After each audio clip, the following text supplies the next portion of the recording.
Welcome to Zen and the Art of Real Estate Investing. What if you could learn from experienced real estate investors, find out what got them to where they are now, get insight into their daily habits, and take these insights to inspire your own growth? Each week, Jonathan Green shares an in-depth look at the mindful approach to real estate investing. Jonathan is a lifelong real estate investor, advisor, and coach, as well as the founder and team leader of Streamlined Properties. Whether you're looking to start from scratch, get to the next level, or just for a straightforward and honest approach to real estate investing, Jonathan seeks to provide a free mentorship program you can take with you anywhere. Now, here's Jonathan. We're back with another episode of Zen and the Art of Real Estate Investing. I really appreciate you listening to the episodes. They come out every Monday and Thursday morning. I know you listen to them whenever you get to them, but I'm glad you're here today.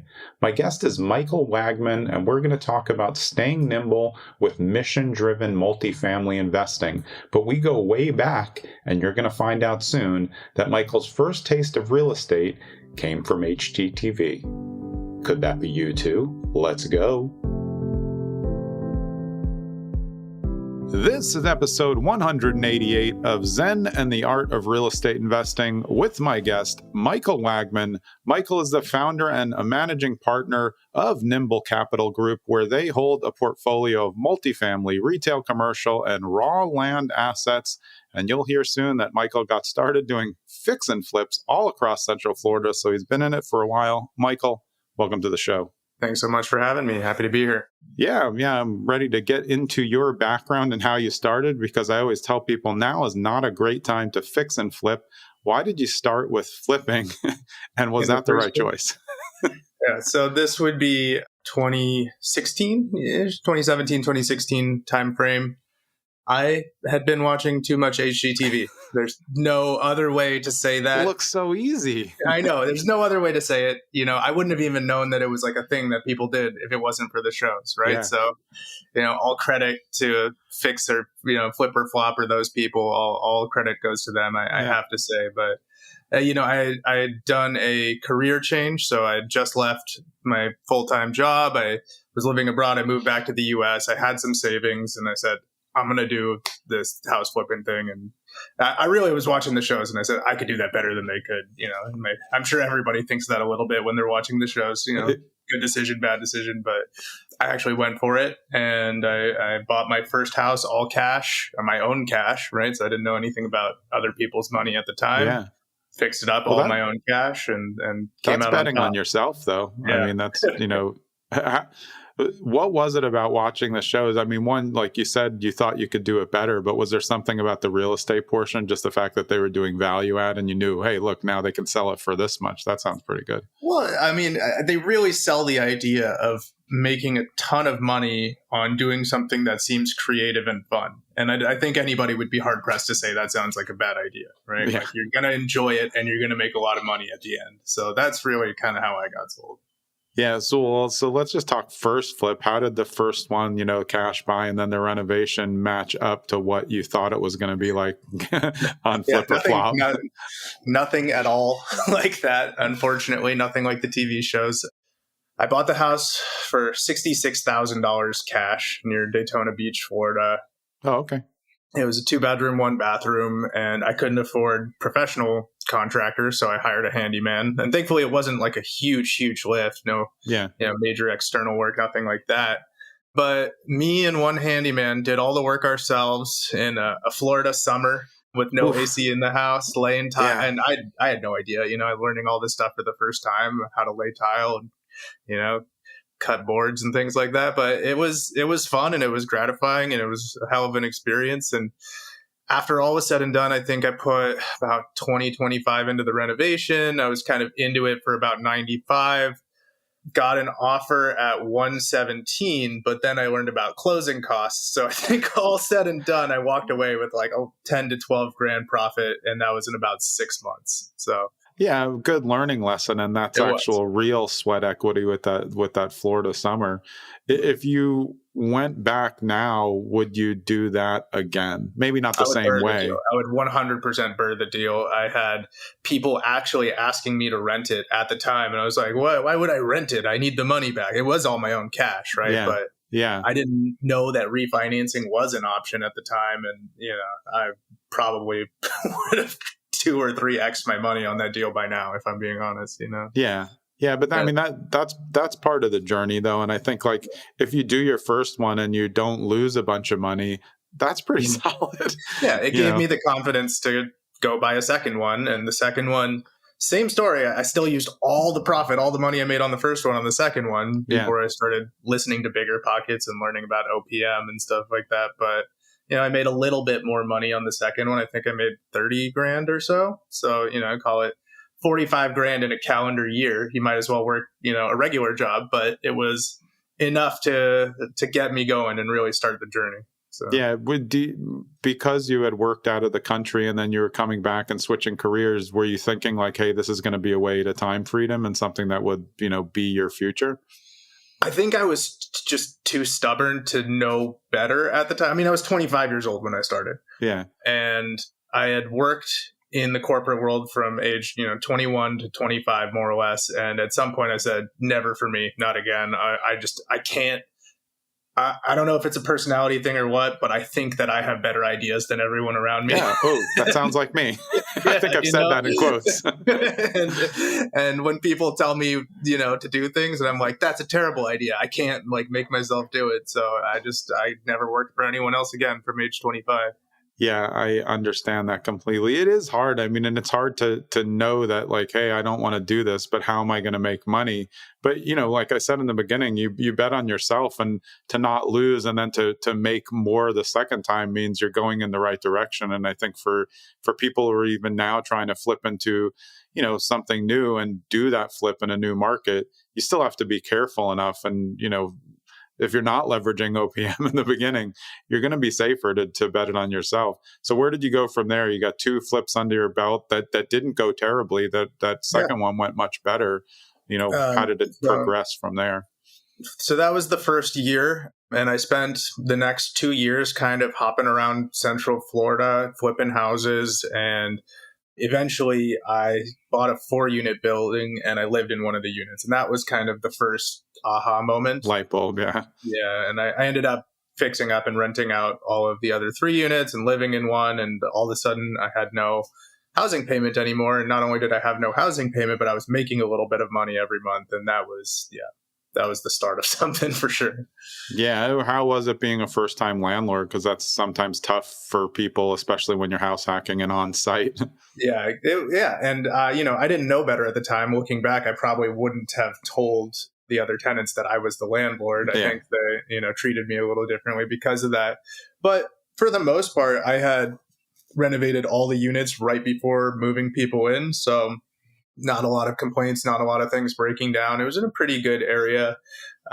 So yeah, really pretty decent quality of tenant, and it, it really set me up for success. So. Yeah. Did that change your mindset on the hold and how you're going to use money? Because now you're like, wait, now I'm getting income. This is great, since that was your first one that wasn't a flip to sell.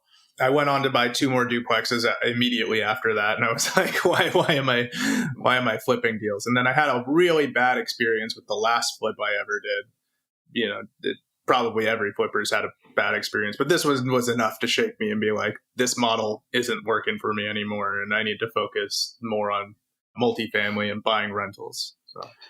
Yeah, I think the general public, again, from how you started, they still watching the shows and think like, I mean, that's pretty easy. But I think all of it, like I've been flipping for more than 30 years and I've never done a flip where I'm not cursing myself the whole time, asking myself, why did I do this again? Like, I know better. This isn't fun. I don't like it. There's days when I do like it, but yeah, it's just like, nothing ever goes right all the time. So it's always takes longer. So for first timers, I always say, more. yeah, costs at least 2x, takes at least 2x, and you'll get at least 2x the surprises. So if you're up for sometimes half the return that you were expecting when you first bought it.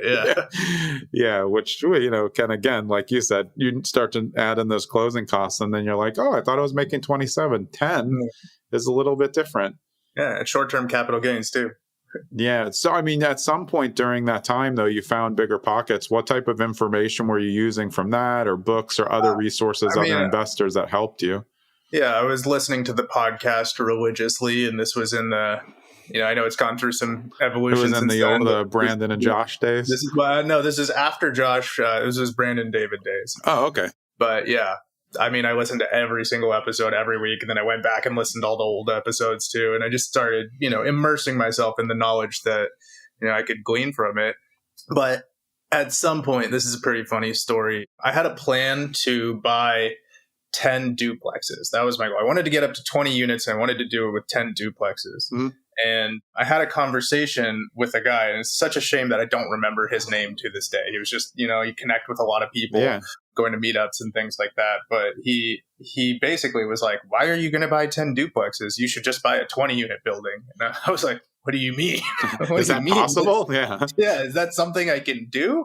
And from that conversation, I ended up reading the book Multifamily Millions by Dave Lindahl.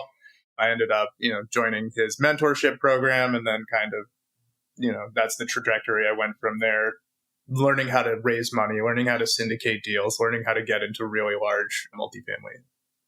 Yeah, I mean, it makes sense on its face. I always think of that same context of people who they're like, I want to get 10 single families. It's like, well, yeah, same thing. Why would you do that? That's going to be 10 separate furnaces, 10 places that you have to go, 10 of everything, as opposed to getting 10 units under one roof. Like, there you're already on a big savings, probably have a big commercial heating system. So of course that costs more, but you're leveraging your management also inside of that. Yeah, and we call that economies of scale, because even 20 units compared to 100 units, if you buy a 100-unit property, you're going to have on-site leasing office, fully dedicated maintenance staff, people there all the time whose job is only to service that property. And it just makes a lot of sense too, right? Because if you have 100 units, every unit represents 1% of vacancy. And, you could have 10 vacant units and still be fine. Yeah, and how about just one loan instead of 10 separate loans all balancing on top of each other? Yeah. Yeah. I mean, I think it's interesting now, though, because things have changed. Social media is so prevalent. Everybody can see videos about everybody crushing it and scaling. But I still think there's a way of looking at real estate that people miss, that we've all missed, just like you're saying, because you're thinking like, hey, 10 duplexes sound great. That really doesn't sound great. It sounds like a way to get to the amount of money that you wanted. But if you just think of like managing 10 duplexes, it sounds terrible. Yeah. Well, and a lot of people think that more is better. If I say I have 1,000 or 2,000 units, that certainly sounds really impressive. But what percentage of those 1,000 units do I own? Yeah. Right. 0.001. Right, exactly. And at a certain point, if you, got a couple people together, rather than syndicating a huge deal, if you had a couple of really trusted people and you say, hey, let's all put, 300,000-400,000 into this deal, and let's go buy, a 50-unit property with 3 people, then that's a totally different, life-changing event compared to owning a percentage of a 100-unit property. Yeah, and now from the syndication world, it's about where you want to lay in terms of what you want to do. Do you want to be more passive? Do you want to be general? Do you want to be limited? And I think that, in my opinion, from what I've seen now, I think new investors are missing out. I think too many people are trying to do flips and do burrs with no experience, where the chance of them losing money is very high, as opposed to knocking out a syndication first and kind of learning and seeing what they do in multifamily or storage or industrial and being like, wow, that's a good use of my money. Of course, you want to vet the operator and do everything the correct way, but I'm starting to change my tune just in terms of what I'm recommending to new people, because I feel like they're just biting off a lot before they're ready. Like you said, flipping is really hard. It's not a TV show. It's everything goes wrong. And then the city tells you you've done everything wrong and now do it again. And you're like, well, I don't know how to do it again. What do you think about that now that you're involved in syndication world? I loved flipping for the creative expression of it. Yeah. I feel like if I wasn't worried about making money on the back end, if I had so much freaking money, I would just flip houses as a hobby because I got immense gratification from taking something really ugly and making it really cool and unique. Yeah. But if you're worried about making money, it is not going to be as fun as you think it is. Yeah. It's going to just be hit after hit after hit after hit. Yeah, I get a lot of aesthetic value out of it too. I feel really good at the end. I like transferring it to a new buyer who's obsessed with it. But yeah, it's a different thing. And I think it's very hard to create flipping as a business, because once you create it as a business and then you're running a lot of jobs, you realize now we have to systematize. You're losing what we love about it is now we're making kind of the same cookie cutter. Maybe you're not, cookie cutter, you're still renovating, but you're like generally like, I got some overage for this tile. You've got your cabinets picked out, and like you can't afford the mental space it takes up to dedicate a unique tile to every new property. Yeah, when I see large scale flippers now who are doing 10, 20 at a time, I can look at all of them and I'm like, I mean, it's fine. I don't want to live there. Yeah, exactly. It's just bland. It's like looks like a townhouse or a condo, which again is fine, but it takes the fun away from it. How did you figure out how to have fun and then go bigger? Because the risk becomes a little bit bigger, but I know we're going to get to using other people's money, and that was a big thing for you. Well, I think at my peak, I probably only had about 4 or 5 projects going on at a single time. So I didn't get, it was only over the course of 3 years. So there wasn't ever a phase where I had 10 projects going on in a month. Yeah. And I made sure that I did have a little bit of systematization where, I kind of knew what tiles I wanted and everything, but I still went to every single property and had that fun with it for the most part. So I never got that big at flipping that I lost the fun of it.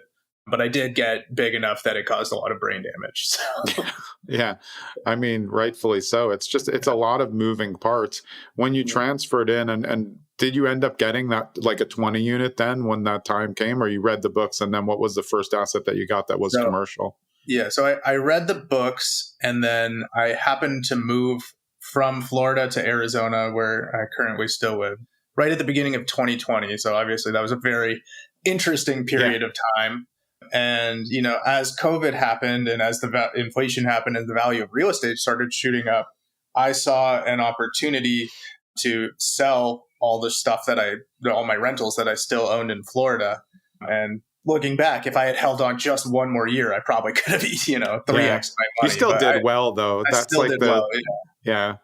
So I sold it as value started rising in 2020. And I used all of that as seed money to get into my first syndication deal. Because, you do still need upfront money. Even if you're raising money from other people, you've still got to do a down payment, a deposit. There's a lot of lawyers and syndication fees and things that come up in the beginning.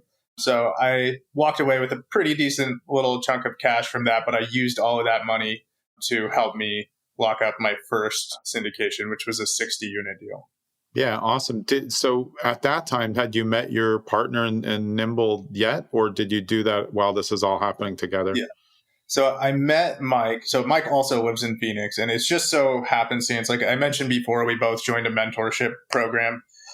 And when it comes to these mentorship programs, like what I'll say is there's a ton of different ones out there, and some of them are fantastic and some of them are less than fantastic. But at the end of the day, the real value that you get is the network and the being in proximity to other people who are already doing deals and who have done deals already. And some people are really big. Some people have done a couple deals. But either way, if you keep, surrounding yourself with these people who are actually doing what you're trying to do, that's like the true value of it. So we actually met through the Facebook group for the mentorship that we were doing. And, he needed something that I had and he was good at things that I wasn't good at. And it just it worked out well.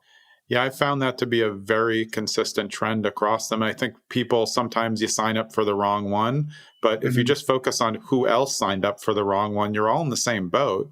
And those are always, tons and tons of people that I know have found partners just in these groups where, again, maybe the mastermind kind of sucked. It wasn't about that. It was like, hey, well, the 10 of us chose this boat. Like, how are we going to make it work? So if there's people out there listening and you think you got scammed, you really just got to work with the people who are in it. And honestly, even the worst courses or masterminds, the stuff that they're reproducing to give you it's probably fine. It's just from another class, 10 years ago. Exactly. It's maybe outdated is, the worst part of it, but it doesn't mean that there isn't value in the information. And that was kind of my sentiment coming away from the one that I did. But I'm also just the kind of person where, like, if I'm going to invest a significant amount of money in this, because they're not cheap, right? Like, there's no way in hell that I'm going to walk away without getting what I came for. So other people just like put the money in, and then it's not that important. I guess it wasn't like that for me. Yeah, I was also thinking of what you said in the beginning of how you didn't want to work for anyone, because that's the same way as but I found that I'm a little bit tougher to be in masterminds for myself, because I start to think the same way that I did in business. Well, I know this is boring. I don't want to listen to this. I know that. And so I get like on the hamster wheel. But again, I'm good at focusing on the people. So if I just I usually end up like, if I try it, which I know better now, I'm really ignoring the content and just like trying to workshop with all the people and see, hey, who's a good connection? Like where's the vibe in there where you say like, whoa, we get along. And like you said, he does one thing that you're not good at. You do something that he's not good at. And then like, boom, the next thing you know, you guys have a company. Yeah, that's exactly true. And, going to conferences, a lot of that's the same way, where it's like maybe the workshops and something is, a lot of the newbies or people who are trying to get into it for the first time, they're really attending those sessions. But if you go hang out in the back or at the bar specifically, you're probably going to find some people who've done some things. Yeah, we call it LobbyCon. I just got back from BPCon not that long ago, and it's like, it's the same. You're there to meet people and network, and you can learn a lot. But I do think a lot of things are geared towards new people, because that's who's most likely to sign up, unless it's like, hey, take money you from for the mentorships. Exactly. Right. Other people are like, I know that person. Like, let's have a 30-minute contact. But I think that stuff's really important, because that's what, again, that's what made your company. And then, you guys have taken it from there. So where was the 60 unit in the cycle? Had you guys already met, or that was something that happened? Yeah. So we actually, the reason we met is because he needed a sponsor. I had connections to a deal sponsor. I had some capital connections, but he's really good at underwriting and like knowing brokers and knowing kind of all the great combo geography specifics too, because I had just moved to that area.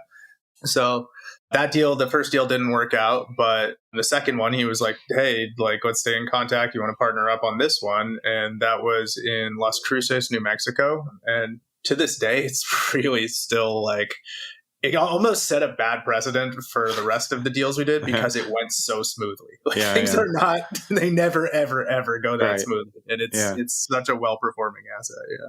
Yeah. And so that was a 60 unit, just your regular apartment. What was the tenancy like at the time when you bought that first one? Was it going to be like a full rehab or just a turnover?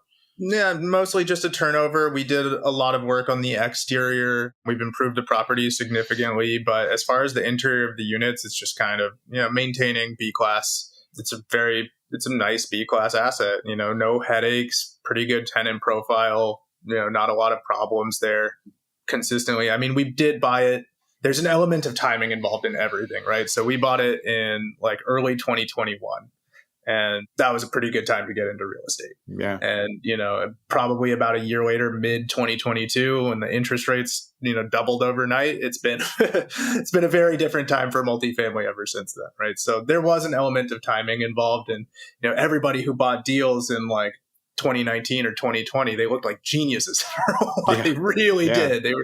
Some syndicators were doing like 2x in 18 months and that kind of stuff during those really peak pandemic years. But we're in a very, very different market now, right? So I think, there was an element of timing involved in that first one, but ever since then, we've really learned a lot and come a long way. So. Hey, this is Jonathan. On this brief interlude from the episode with Michael Wagman, I have a small ask of you if you have just a few minutes. If you go to zenandtheartofrealestateinvesting.com/contact, there's a form. You fill out your name, email, subject, and the message. And the messages that I'm looking for is, how's the show going for you? We're almost at 200 episodes, and the best thing I can do at this point is solicit feedback after all these episodes, what you've liked, what you think we're short on, what you think that we're doing great on, episodes that you've loved, anything that you would feel comfortable sharing with me and my team behind the scenes. I would really appreciate it. And all feedback is welcome. I'm not scared. I want to have a full conversation via email, find out everything that's going well, because we're ramping it up as we get to episode 200, and we're going to keep making it a better and better show. So if you have the time, go to zenandtheartofrealestateinvesting.com/contact and tell me anything you want about the show. Thanks. Let's get back to Michael. Well, now with the market being different, obviously rates are higher. There is opportunities out there, but they're still, I mean, I would say like priced high, and that keeps going back and forth. What's changed between then and now in terms of how you're looking for properties or what you're looking for? The most significant deal that we've bought in the last year, we bought it because we were able to take over the seller's financing. Yeah, and that's, great. He got in 2021, refinanced all his properties at 3.5%, and we said, there it is, right? You'd be an idiot not to buy this, right? And like, he still had 8 years left on the loan. We plan on holding it for 5. That means the next buyer could even assume a couple years if they wanted to at the end. So that's kind of it. Like, we're out of the days of cash flow. When I first did the mentorship, they were telling us, you need to buy a deal at an 8% cap rate and it needs to cash flow 8%. It was like, maybe that worked 10 years ago. But these days, numbers aren't the same. It's not the same numbers. It really isn't. And, multifamily is kind of one of these slow burn things. It's just have the patience and you're going to be just fine. 5 years from now, you're going to look back and be very glad you made that decision. But it's going to be a slow burn, I think. Yeah, I've been talking a lot lately about the future of multifamily because, of course, outwardly in the news, people think, oh, what a disaster. And there are a lot of syndication disasters now just because of, things were hot. People took loans they shouldn't have taken. They couldn't do the turnover. But, the future looks pretty good. We have not enough inventory for people to live in. So multifamily should be trending for demand, especially if the builds and people's renovations stop. So there's less ones coming online. Should be a lot of opportunity for upward scale for rent in the future, I think. Yeah. I'm pretty bullish. I think it also just depends on where you buy. You can do good deals in any market cycle, but you need to be really smart about what price you buy it at. And, if you can find a deal that cash flows in today's market, just imagine what it's going to be like when things start getting better in a couple of years or, who knows, maybe as soon as next year, we'll find out. Yeah, you made a good point, though. You're looking through a different lens. You can't just do these strict cap rate analysis now, where people are saying like, oh, if someone sends me a 10 cap, I'm like, well, that means there's something wrong with it. Like, this is not very wrong, even possible. Everything's fudged or there's, huge capex coming. So I think like I've always described it as asset hunting and whatever you do, because now especially it's more prevalent. You really have to know what you're looking for, what your buy box is. And does this match up, and not get the FOMO to say like, oh, we haven't bought in a while. We want to make sure we can use this money, because you could buy yourself a pretty ugly fish now if you're not careful. Yeah, you can. And, I would even expand on that a little bit and say that because at least the nature of what I do is largely dependent on, can I raise enough money to take this down? Then the real question you need to be asking yourself is, what are my investors looking for right now? Yeah. What are the savvy, 6-figure investors? What do they want in this current market cycle? Is it cash flow? Most of them are realistic enough to know that you're not going to get a lot right now, right? So depreciation, ever since, it's been getting cut and cut every year. Next year, this is an election. Who knows? Maybe it'll come back. We have no idea. Can't bank on that, right? So a lot of them just want some sense of security. They might accept, before when it was a return in the mid-20s, now it's a return in the mid-teens. And, that's just how it is.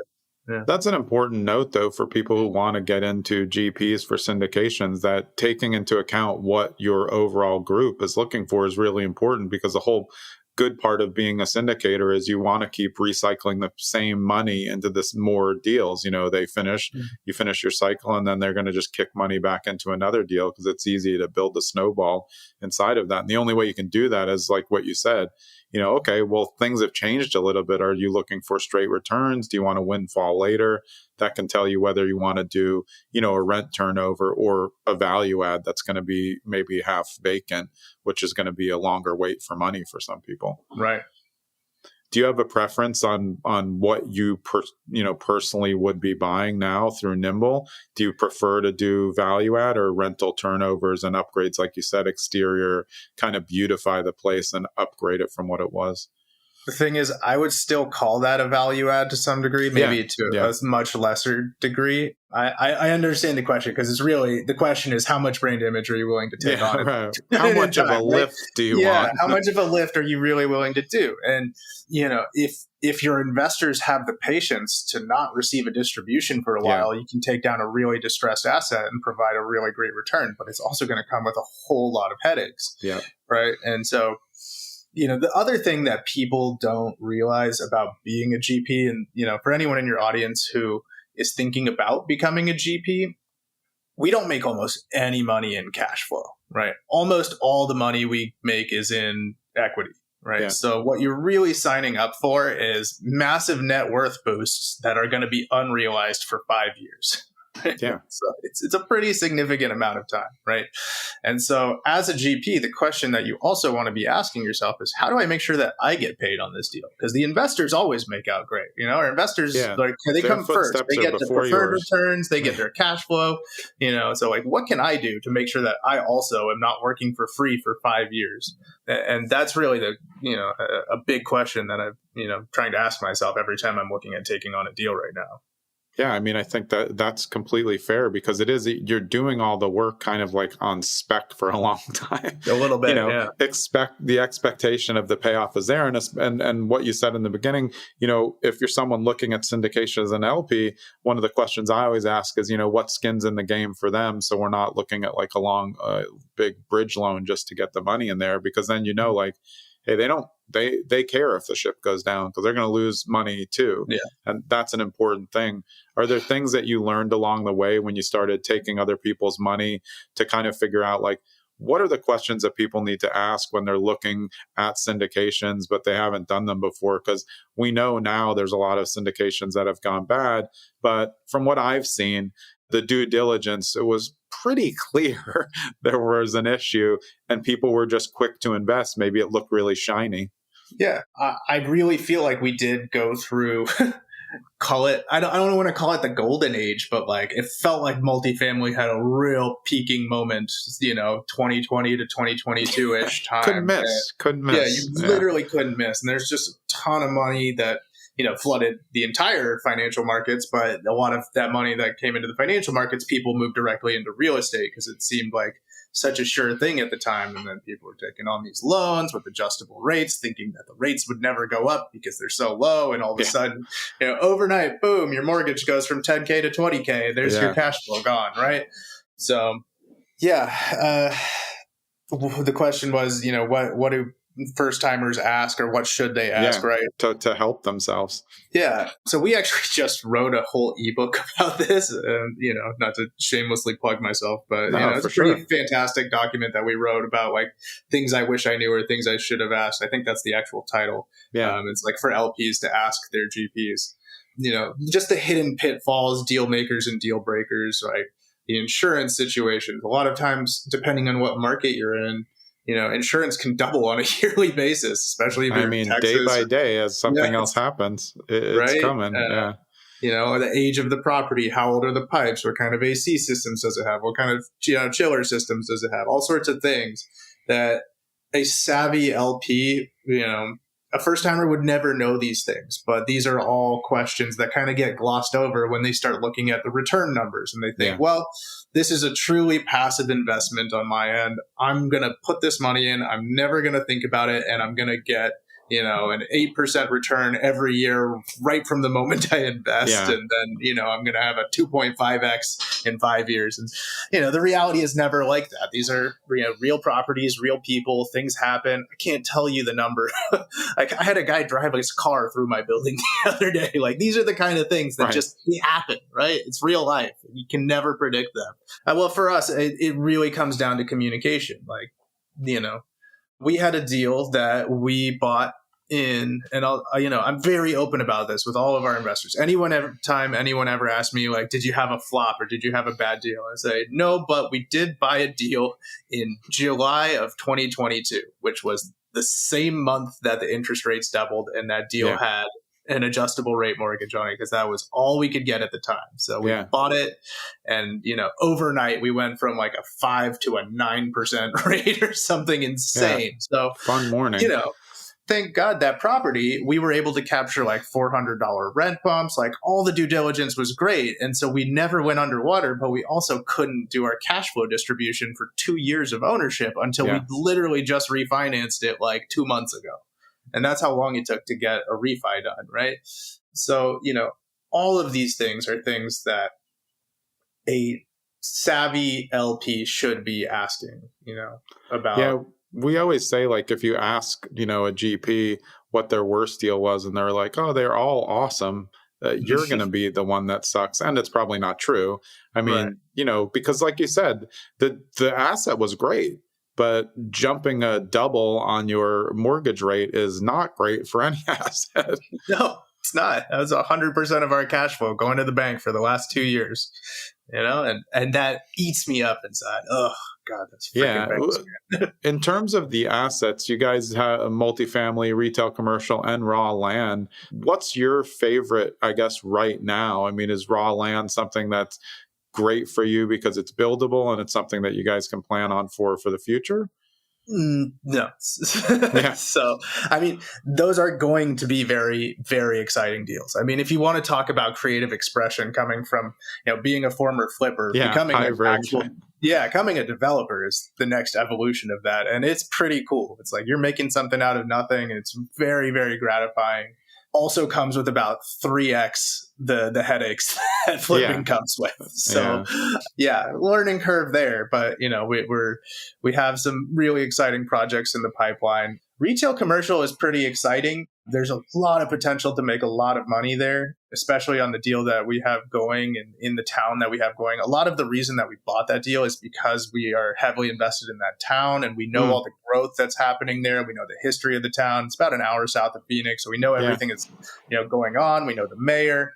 So, we happened to find a really cool deal and we ended up in retail commercial. We are Nimble Capital Group after all. We try to stay a little bit nimble with the types of assets we do. But even that one it's been a learning curve in its own. But so, at the end of the day, I would say bread and butter is going to be multifamily for me. It just makes the most sense, to me and probably to most investors. It's like everyone's always going to need a place to live. And at the end of the day, home ownership is becoming less and less and less affordable for the vast majority of the American population. They will never, ever realize that ever again in their life.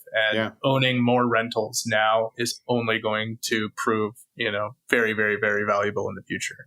Yeah, I think you're looking at a future of a lot of conscious renters who are saying, I could buy, but not really working out for me right now. I'd rather live in a really nice condo where when something breaks, somebody comes and fixes it and I don't have to mow my lawn and I have a pool and I have a gym in the place. I mean, there's really something to be said for upgraded amenities where you live as opposed to ownership. I see it both ways, And and the kind of lifestyle that people are going to want to increasingly live in the future as well. Yeah. Yeah, it's you could stay a year somewhere, take off, go a year somewhere else. I mean, I think it gives a lot of opportunities, especially you're obviously factoring in the location and the growth of the area.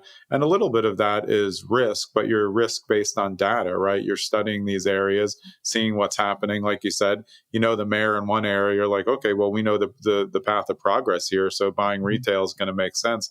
And that all goes into your calculations in terms that are maybe outside of the spreadsheet, but more on an asset feel. Yeah, absolutely. Yeah. And we wouldn't have known about that town without the proximity to Phoenix geographically where we are, and specifically to where my business partner lives, about 30 minutes north of there. And, just kind of seeing everything that was happening down there, we were lucky that we got in a little bit early, but now there's 15,000 units in some stage of planning with the city, right? So, we're pretty fortunate that we saw what was happening before it was happening. And a lot of real estate is like that. It's hyper local and it's all timing based too. So. Yeah. And I mean, you found just from that, I mean, the more people, because of course you moved into that area not that long ago. I mean, now it's 2020. So for 4 years that you have to build up the relationships when you get to a new place. That's why it was great that you found your partner, because he had built the relationships from there. And now you guys can work together on that. I think that's a good way of getting into a market, finding someone who's been in the market. Right. Well, and so when I first did that mentorship, one of the things they taught us was that you can do it all yourself. You can do, the underwriting, the broker relations, the asset management, the capital raising, every little facet of this business, you could do it by yourself. But that's just not really how it works in reality. I mean, I was flying out to Tennessee, to South Carolina, to, Kentucky, all over the place to go look at one-off random deals. And I had no sort of relationship with the broker in each market. I had no understanding of how that specific market worked. And then I moved to Arizona and I met Mike, and he was like, yeah, I've been driving up and down this corridor for the last 30 years of my life. I know everything that's going on here. Yeah. Yeah. Yeah, that's a big deal. I mean, like you said, I've always said, same as you just said recently, real estate's decidedly local. And, it's hard to just, especially the larger scale you're going, to just say just pick up a 60 unit in some town I've never been to, don't understand the path of progress. I don't know anybody there. I mean, you probably, you can't really buy commercial deals because no one's going to sell it to you if you're like that, which is, again, something that people don't know. But a lot of your deals are going to come from the relationships that you build in the area. Right. Well, and that's another thing about real estate too, is that there's just too many freaking ways to make money too. You kind of got to pick one more or less and stick with it. Because I have a buddy in rural Michigan who's absolutely crushing it with Airbnbs right now. Now, I don't know anything about rural Michigan, but he's making that work, so. Yeah, I do. I think there's so many different ways to do well in real estate. You got to kick some tires you did. You flipped. There's still things about flipping that you like. But in terms of a time spend, do you want to go, like you said, now it'd be cool to do one as a hobby. You know what you're doing. You're not going to get killed on it. But to do that full time, it's you don't have enough time to do that. Whereas you can now scale up the business and what you do by going into multifamily syndication.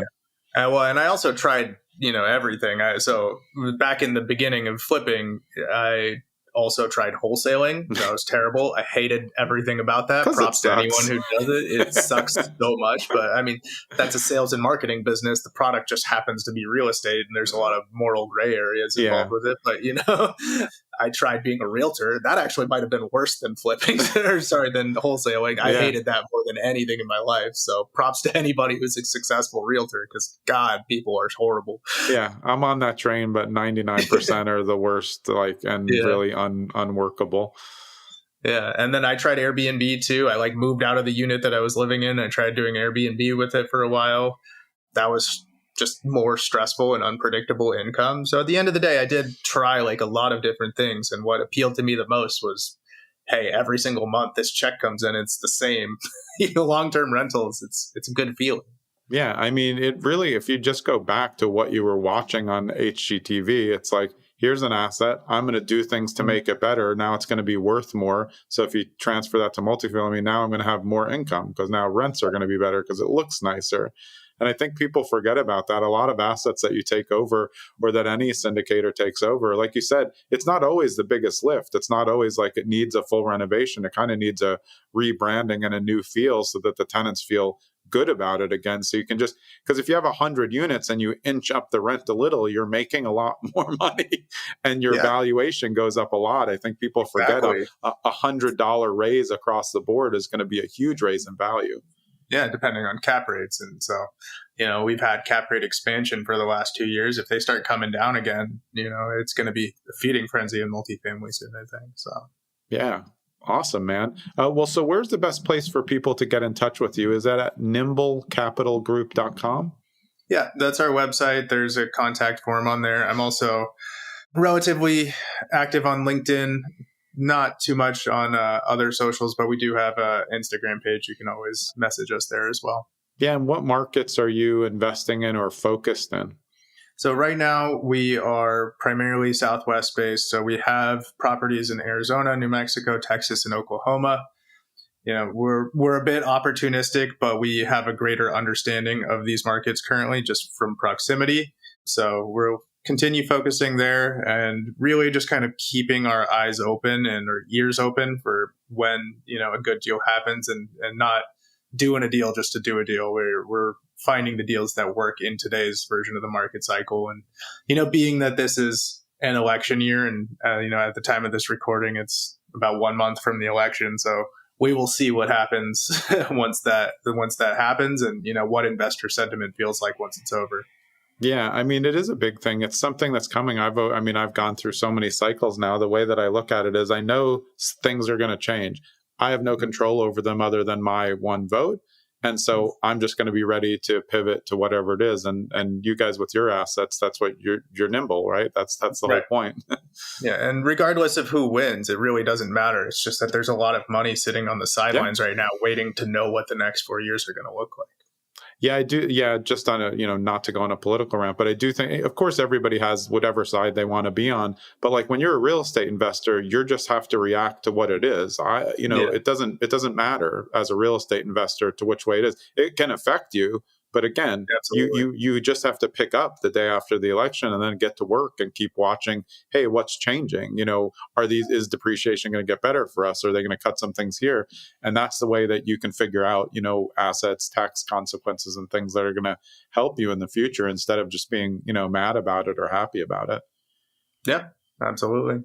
Yeah. Awesome, man. Well, I really appreciate the time. Glad got you on the show. And I look forward to staying in touch with you. Thanks for having me. It's been fun.